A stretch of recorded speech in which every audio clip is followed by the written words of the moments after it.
How to self-install Xfinity Internet. First, find a working coax outlet.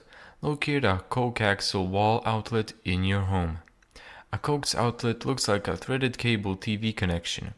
If your home previously had cable internet or TV service, this is likely where you connect your gateway. Step 2. Connect the coax cable. Attach one end of the included coax cable to the wall outlet and the other end to the gateway. Hand tighten both ends securely. Loose connections are one of the most common causes of activation problems. Step 3. Plug in the gateway.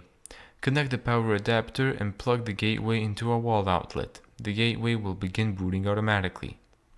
Step 4. Wait for the gateway to initialize.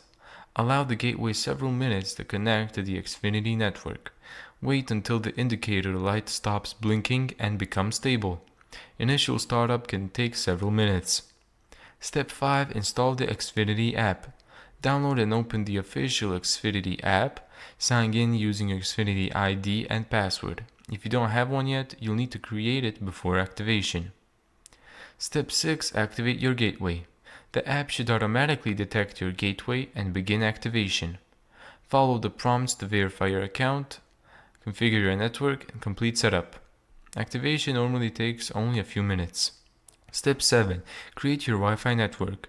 Choose a Wi-Fi name and password. Using your previous Wi-Fi name and password can allow many existing devices to reconnect automatically. And there you go. Thank you so much for watching this video. If you found this tutorial helpful, make sure to give it a thumbs up and subscribe. And as always, see you in the next video.